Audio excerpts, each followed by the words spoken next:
Howdy readers, I'm Jason. This is Chapter and Verse, and this is my second Shaketube video in 2020, and I'm going to be talking about the play Cymbeline, one of Shakespeare's so-called late romances, the others being Pericles, the Tempest, and the Winter's Tale. Before we get into that, let me just tell you a little bit about Shaketube. So I am a co-moderator this year, along with Steve Donahue, Rainey at Rainy Day Reads, and the creator of Shaketube, Lukash from Totally Pretentious.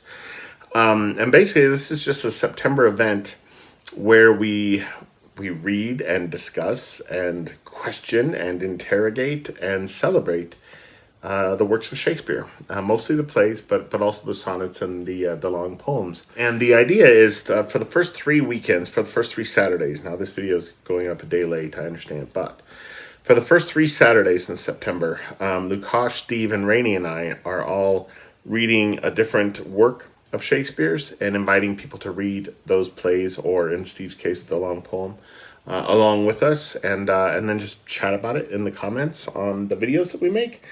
And then for the last weekend this month, the 4 of us are going to be reading Hamlet together, and we're going to do a Zoom discussion on Hamlet. And that was going to be something that I was going to put together, but since Steve has unlocked the mysteries of Zoom, he has just in the last couple of weeks put together a whole lot more experience holding Zoom discussions and uploading Zoom discussions than I have. But anyway, so that is Shaketube, and if you are new to this, or if you're apprehensive maybe about reading Shakespeare, because there's good reason to be, in my opinion, know that this is a really good place to enter into his body of work. We all love it, but we're also brave enough to admit that that it can be a challenge at times. And and part of the wonderful thing about Shaketube is that it's a community of readers of Shakespeare who are not at all interested in talking each other down or belittling each other, or thinking each other fools or what have you for not having gotten this or that. It's work, but it's wonderful work, and it's rewarding work to get through Shakespeare, and we help each other through it. So yeah, if you, like I said, if you're new to this, or if you're apprehensive about reading Shakespeare, this is a good entry point. So please consider joining along. In the early 90s, came out in like 91 or 92. And I still remember the day I bought this album. I was so taken by the cover. I still remember being in the record store. I was like 17 years old, and I was so taken by the box art. Right, CDs used to come in these long boxes, and it was an album by Loreena McKennitt called The Visit, and I had never heard of her before. And but I was looking at the track listing on the back, and I recognized Green Sleeves, and I think I probably recognized The Lady of Shalott as well. But lo and behold, there was a track called Cymbeline. I did not know at the time that was a play of Shakespeare's. Well, there's a poem, essentially a song, but it's recited as a poem in the play. After the 2 brothers in the play have come to believe that Innog has died, they speak or recite the poem that they had recited on the death of who they believe was their mother many years before. And it's just a beautiful poem. It's quite sad, and it's a poem that is very much interested in leveling the playing field across genders, across class boundaries, etc., and that in the end we all come to dust, right? We're all made of the same things. We all return to the earth in the same way, and it's just lovely. And that song Cymbeline on the Loreena McKennitt album, I'll try to link to that song in the description box below, is her version of that song, right? It's just essentially that poem set to music, and it's so stirring, and it's so kind of moody and atmospheric. So that was really my introduction to anything Cymbeline. And then when I was in graduate school, I took a Shakespeare seminar and we read Cymbeline. And to say that it was difficult for me is an understatement. It felt almost impenetrable, the play. I had never had quite that experience with a Shakespeare play before. And like a fool, it was this edition. Like a fool, I did not read the introduction in graduate school, which I did read most of this last week. And it's really dense, but it was really helpful. And I should have done that all those years ago in that class. But I had gotten away from reading introductions because I don't like having shit spoiled. And sure enough, this would have spoiled a great deal. But now that I had read the play, I didn't mind. And it was tremendously helpful, just tremendously helpful. So, yeah, back in the day, I couldn't have told you what the hell happened in the play. But now, yeah, it seems to me a really complicated and beautiful work. Not a perfect work in the way that some of his plays are, but really tremendous, and it deserves a wider audience. A film was made of it a few years ago, starring Ed Harris and Ethan Hawke. The trailer looks terrible. Its IMDb rating is terrible, but I'm probably still going to watch it just to see. I often have trouble with modernizing the settings of Shakespeare, and sometimes it works really well. Other times it's horrendous, as in the case of Baz Luhrmann's Romeo and Juliet, and this version of Cymbeline that was filmed, I think, by Michael Almereyda is the director's name. Looks pretty terrible, but I do plan to watch it soon. What did I think of Cymbeline this time around? So first, I just wanted to talk a little bit about its classification, right? So when the first folio was published and the plays were categorized, this was considered by the arrangers of the first folio a tragedy. So they didn't, plays at that time weren't classified as romances. So according to the introduction in this, which did a very, very good job of kind of boiling it down, romance, with a capital R, was not a genre so much during the Elizabethan period and just after, during the Renaissance, let's say, as it was a mode. So what do I mean by that? These late romances of Shakespeare, these are plays that are less about the ooh la la, right? When we think of romances today, Harlequin romances, or even going back 200 years to Jane Austen or what have you, they are not romances in that sense. Okay, they are romances in the sense that they privilege a kind of pastoral sense of restoration, of resurrection, of reunion, over vengeance. Okay, and Shakespeare had really built his career on vengeance, on plays about vengeance. Okay, in many ways,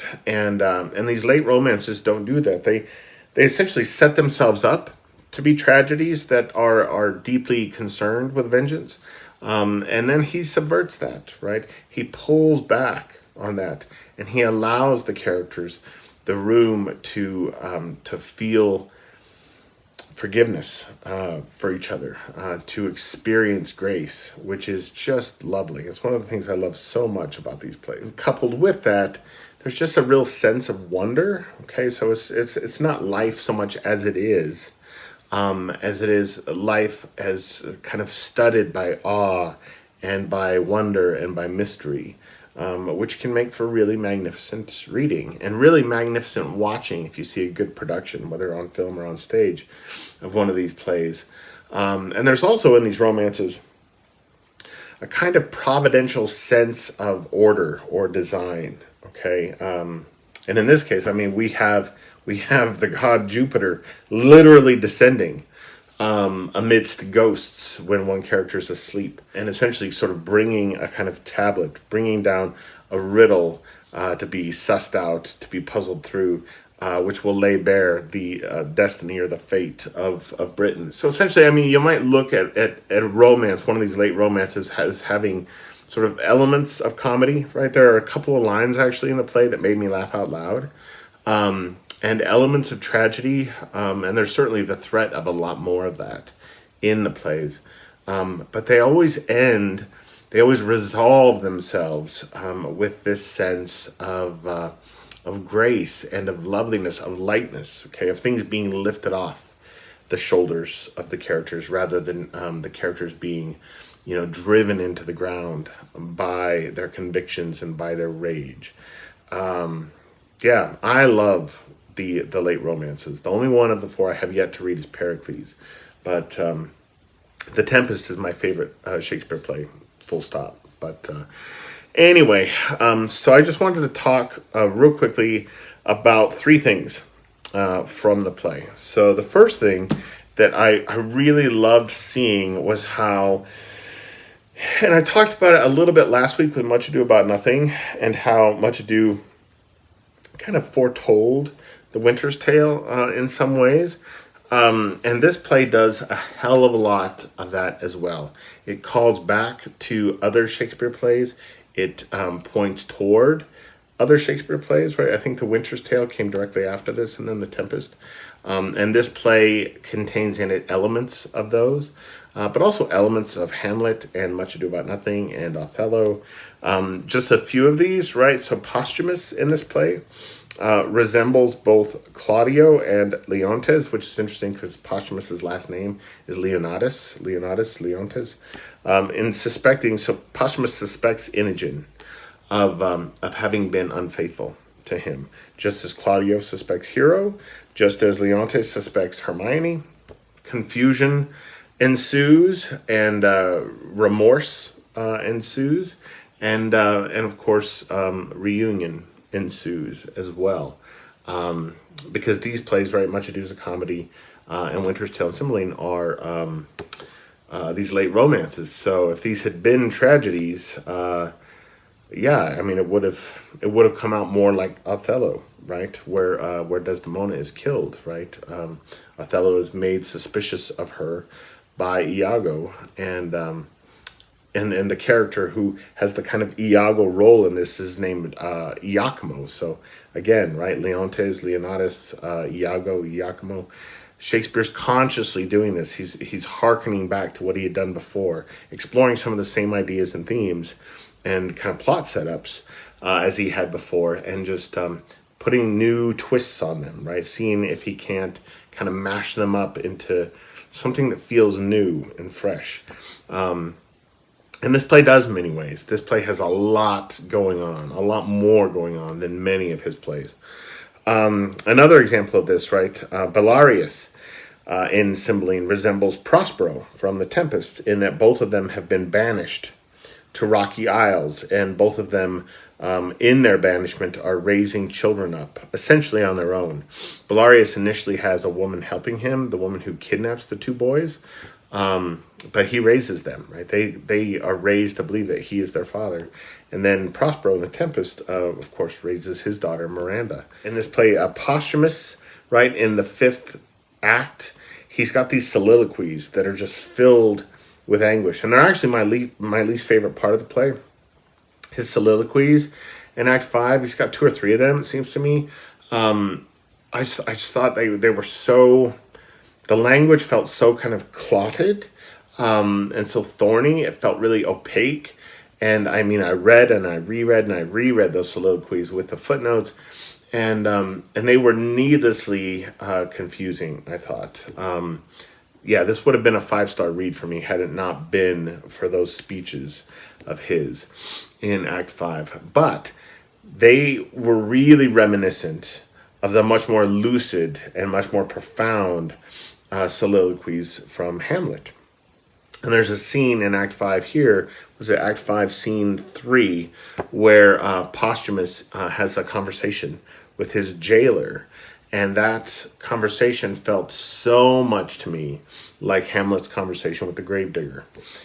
So again, right, Shakespeare's hearkening back, right? He's shining a light on his previous work, and really asking us, I think, to assess these things as a body of work that are, examples of which the individual plays being in kind of conversation with each other, if that makes sense. The one thing about all of this, about just how much is stuffed in here, because it really is, it's like 3 plays in one.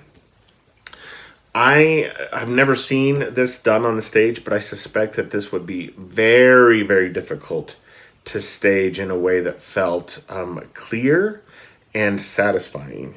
This is a play with a lot of threads. Usually it takes me, I don't know, it probably takes me 4 or 5 hours, I would say, to read and really understand reasonably well a Shakespeare play, even one that I've never read before. And this took me, including the time I spent reading probably half of the introduction, I probably spent 14 hours, I would say, reading this over the last 5 or 6 days. So it's challenging and it's complicated, and it's you might even say it's convoluted, and it is these things in such a way that staging it, I think, would require either some really intense streamlining and some very liberal cutting of scenes. Otherwise, I just think it would feel too cumbersome. It would be too much for a cast and a crew and a director to take on in a way that allowed it to still feel buoyant, which is important because the ending of the play has that lightness, right? It's an ending and it's about reunion and it's about grace and it's about renewal, and if the play has felt heavy leading up to that, it could be difficult, I think, to bring that kind of ending off. But what did I love most about Cymbeline? I love the character of Innog. The play should be called Innog, as far as I'm concerned. I have no idea why it's called Cymbeline. Maybe because all of the stories kind of are what they are in relation to the king Cymbeline, but you also might say in Hamlet, like all of the events that play out are all being played out in relation to Claudius and what Claudius has done. We're not calling that play Claudius. It'd be stupid to call it Claudius. I still don't really fully understand why Shakespeare titled this Cymbeline, but he did. But his daughter, Cymbeline's daughter, Innog, okay, she is a young woman who knows her heart.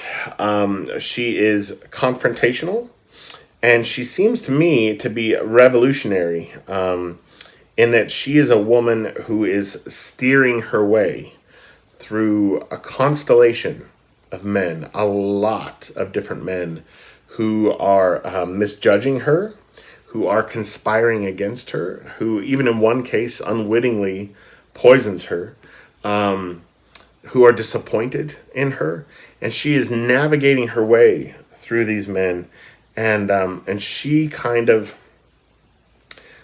I don't know, Imogen is kind of the sun, right? She is the home star at the center of this story, and the chaos of everything else is kind of orbiting around her, but everything comes back to her, right? She is the focal point, and she's just a marvelous character, right? We see in Shakespeare's plays and in other literature, like oftentimes we see daughters or sons loving against their parents' wishes for them or their parents' designs for them.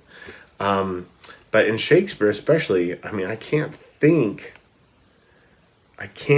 of another example of this off the top of my head. If somebody else knows of one off the top of their head, let me know. But in Cymbeline, Innog doesn't just love against her father's wishes. She marries against her father's wishes, and it's really kind of magnificent, right? So there's this scene where Cymbeline is just raging against Innog. He's just absolutely pissed. He can't get over that she has done this. Or he says, "Thou took'st a beggar, wouldst have made my throne a seat for baseness." And she says, "No, I rather added a luster to it." And then he calls his daughter, "Oh, thou vile one." And I love this, man. "Sir, it is your fault that I have loved Posthumus. You bred him as my playfellow, and he is a man worth any woman, overbuys me almost the sum he pays." And what I love about that is that she is standing up to her dad right there, and she's saying, "You're to blame for this, okay? What did you think was going to happen Okay, this is how hearts work. And if you didn't know that or can't figure that out, that's your problem, not mine. So I love that she does that she just stands up to him like that. And then later in the play, there was a scene where she first learns of what Posthumus believes of her, is accusing her of.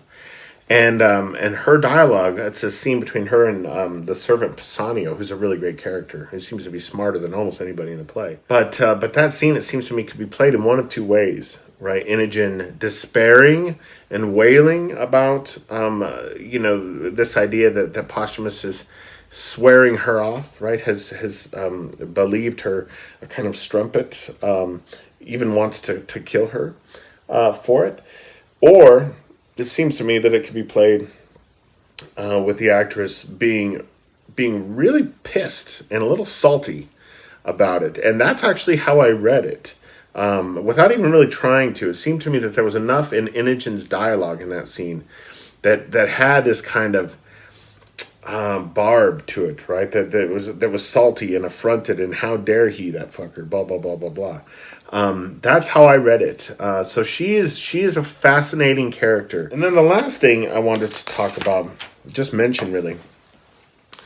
So as I'm reading the play, okay, we've got Britain and we've got Rome, okay, and we have this British king and his queen, who we come to see by the end of the play. Is just evil and nasty and wicked. So we have this British king, and he is visited by these emissaries from Rome. And these emissaries are coming to essentially collect back tribute, okay? So, Britain had bent the knee to Rome, and but had sworn off paying their tribute to Rome for some time. Cymbeline tells Lucius at one point, like, we're not going to be yoked to you anymore. Okay, we're our own nation. We're our own people. We have our own pride. I started thinking of it as a kind of a play in some ways then about Protestantism, right? Kind of leaving Catholicism behind. But then, at the very end of the play, Cymbeline says, well, my peace we will begin. And Caius, Lucius, although the victor, we submit to Caesar and to the Roman Empire, promising to pay our wonted tribute, from the which we were dissuaded by our wicked queen, whom heaven's injustice both on her and hers have laid most heavy hand. And so then I started. So Kelly and I have been rewatching Michael Wood's documentary In Search of Shakespeare, and one of the things that he talks about in there is that there's some reason to believe, there's some evidence to suggest that Shakespeare had been sympathetic to the Catholic faith, okay, and that through the reign of Elizabeth, that he and his family had been people who maybe on some level were clinging to the Catholic faith in secret. And so, and this book here, which I have yet to read actually, but I've owned for some time, it's called Shadow Play, The Hidden Beliefs and Coded Politics of William Shakespeare. This book purports that very thing, that Shakespeare was a kind of closet Catholic through his life and over the course of Elizabeth's reign. Now, Cymbeline was written some years after Elizabeth's death, and what that tells me is this idea, right, that we have a British ruler at the end of the play agreeing to come back into the fold of Rome, okay, the seat of the Catholic Church. I mean, not in the play, but in the reality of Shakespeare's time. That we have a British ruler agreeing to bring his land back into the fold of Rome seems to me to be Shakespeare voicing the kind of religious dissent that it would have been more difficult for him to voice during Elizabeth's life. Now, James was a Protestant as well. He was a Protestant king. Shakespeare was writing this play under him, so I'm not sure how to account for that necessarily, apart from the fact that she created this persona of herself that was to be feared, and that was to leave people in awe, etc., etc. And James was, James was a king. I don't know much about him, but he wasn't a ruler in that same way, right? He didn't have that same kind of magnificence about him. In Shakespeare, as we are told in that Michael Wood documentary, at one point a distant cousin of Shakespeare's was executed by Elizabeth, and it was on religious grounds, right? He was a Jesuit, I believe, if I remember correctly. So Shakespeare was minding his P's and Q's a bit during Elizabeth's reign, I think, and after her death, he probably felt a little freer as to what he could, what he could say or what he could kind of code into his plays. I really loved it this time around. There's a hell of a lot. There's so much more in it that I would really like to talk about, but this video is quite long already. Cymbeline feels more like a major play than it did to me when I first read it. And and I mean, its reputation is such that no one talks about it, but I think that there's enough in here that is complex and ambitious and beautiful to warrant this thing being far more widely read than it is. So if you read Cymbeline this week, let me know what you thought of it, and if I have piqued your interest or curiosity at all, let me know that too. And for next week, I'm going to be reading Macbeth, so feel free to join me for that. In the meantime, adios.